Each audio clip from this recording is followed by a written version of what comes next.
Fala, galera amiga, muito boa noite a todos nesse dia tão especial para nós, torcedores vascaínos, aniversário do nosso querido Clube de Regatas Vasco da Gama.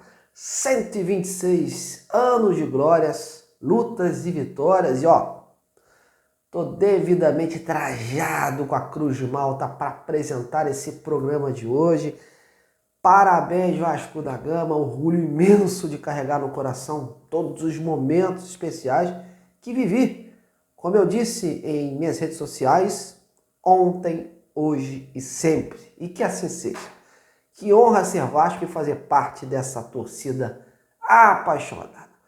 Vamos que vamos, né? Para o noticiário Cruz Maltino, no dia que o torcedor aguardava aí a confirmação de algum novo reforço, sem ser os nomes que vinham sendo aí comentados por aí. Mas por hora nada. Porém, até sexta tem grande chance de pintar aí um atacante na área. O tal chileno que o Vasco está fechando. E aí? Mas será que já está tudo mesmo fechado ou falta alguma coisa? E eu apurei com o dirigente do México e trago todos esses detalhes aqui para você. E tem mais. Volto a falar sobre a procura por zagueiro e vou passar as informações sobre a preparação do time para o jogo de segunda. Tem possibilidades concretas de voltas importantes para essa partida. Então, cola aqui até o final, seja um inscrito, deixe o like, compartilhe, fortaleça o canal. Valeu? Bom, galera, então vamos começar esse nosso bate-papo de hoje, né, falando de reforços. Esse é um assunto que norteia a mente do torcedor, que mais mexe, que cobra com razão novas peças para esta engrenagem rodar até o final do ano sem sustos. Os últimos jogos, mesmo nas vitórias, ficou provado que o Vasco precisa se reforçar no setor defensivo, no ataque, principalmente com peças para o banco de reservas. Porém, o Pedrinho já deixou claro ontem que terá muita responsabilidade financeira para que o clube possa honrar aí os seus compromissos, né? Ele não vai cometer loucuras em termos de investimentos altos. O Vasco vai até o fim, até o dia 2 de setembro, tentando reforçar o time. Isso já é certo. Está de olho nas oportunidades de mercado e dando prioridade inicialmente a um zagueiro. O clube vem encontrando, é bem verdade, obstáculos, dificuldades em se reforçar. Buscou o zagueiro André Ramalho, por exemplo, que acabou indo para o Corinthians. Mas segundo o Pedrinho, o jogador, não topou vir para jogar aqui no Rio de Janeiro, especialmente no Vasco. Tentou o Maurício Lemos, né, o uruguaio lá do Atlético Mineiro, que é uma quinta opção do clube lá, e até hoje aguarda a resposta. Só que a resposta já aconteceu, né? Ontem, quem assistiu ao nosso vídeo soube que o agente do jogador me disse, né, quando procurado, que o zagueiro queria seguir lá no Atlético Mineiro. Então, a resposta já foi dada. O assunto Maurício Lemos, é página virada. Agora o clube segue atrás de um novo nome que aceite esse desafio e esteja dentro do perfil técnico e financeiro que o Vasco quer. À medida que os dias passam, a procura fica mais limitada, mas há uma luz no fim do túnel e a direção tem esperança de trazer uma peça que agregue.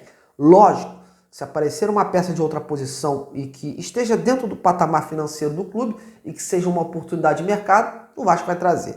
Até porque o clube disputa o Brasileirão e a Copa do Brasil. E aí, tem muitos jogos seguidos e precisa de elenco para suportar essa sequência. A comissão técnica e a diretoria sentiram na pele esses últimos dias a falta que faz boas peças de reposição. Tanto que tentou abrir espaço na folha salarial, né, de jogadores que ganhavam muito e pouco rendiam ou pouco jogavam. Conseguiu aí, com os empréstimos do Cleiton, do Zé Gabriel, com a saída do Praxedes e o empréstimo do Serginho, respirar. E por isso quer trazer agora peças dentro de uma nova realidade financeira oposta da que a 777 praticava e que agreguem em qualidade e não em quantidade. E um desses nomes, ao que parece, está a caminho. Trata-se do atacante chileno de 31 anos, o Jean Menezes, como já foi falado aqui uns 2 dias atrás. Faltavam poucos detalhes entre os clubes, como o formato de pagamento e detalhes diretos com o jogador e o seu staff. Ao que parece, tudo foi superado. A gente aqui trabalha sempre querendo ouvir uma das partes envolvidas, as partes envolvidas, para trazer a melhor e a melhor informação, uma informação real para você. E para confirmar esta situação, hoje eu voltei a falar com o presidente do Toluca do México, clube detentor dos direitos do jogador, o senhor Francisco Zuniaga, e questionei se a negociação já estava fechada entre as partes ou faltava mais algum detalhe. Antes de eu entrar no ar, que eu mandei esta mensagem. A resposta do dirigente foi animadora, abre aspas, praticamente já está fechado, fecha aspas. Então, meus amigos, Jean Menezes está chegando aí, muito difícil que retroceda essa situação, então, muito se comenta que até sexta-feira ele chegue aí com o Vasco comprando o atleta, a princípio de forma parcelada e não à vista, como se especulou por aí inicialmente. Documentos estão sendo trocados e aí o Vasco vai precisar acelerar, né, as burocracias do registro na CBF, né, no BID, né, e do visto para trabalhar aqui no Brasil do jogador. Agora o clube se volta, como já falei, para um zagueiro que era uma das prioridades, né, além desse ponto esquerdo que está chegando. As movimentações dentro do mercado estão ativas e vamos ficar atento aí aos nomes buscados. O Vasco está mapeando o mercado em busca de uma boa oportunidade. Tem visto aí os principais mercados, com ênfase no sul-americano. E agora, meus amigos, vamos mudar um pouco a página e vamos falar do time que após um período de folga e descanso iniciou as atividades. Você tem Moacir Barbosa visando o jogo da próxima segunda-feira contra o Atlético Paranaense, né?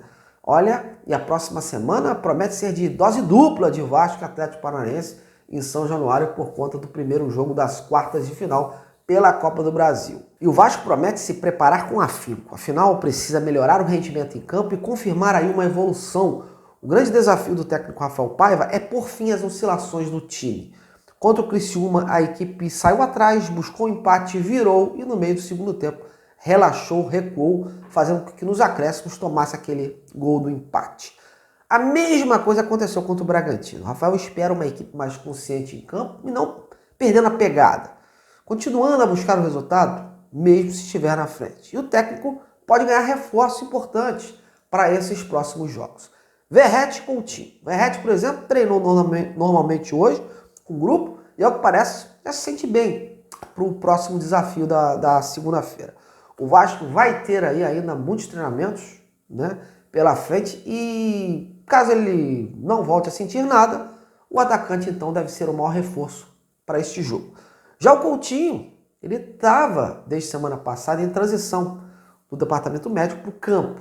Essa semana intensificou o lado físico e há ainda uma possibilidade boa dele voltar a ser relacionado. Ainda é uma incógnita, né? Até porque o Vasco teria uma sequência aí de jogos pela frente. Mas caso esteja apto, será relacionado para ficar pelo menos no banco de reservas e aí sendo colocado aos poucos. O departamento médico e a comissão técnica estão tendo muitos cuidados para não queimarem etapas. E o Vasco voltar a sofrer aí baixas consideráveis. Ainda mais com o elenco reduzido em termos de opções.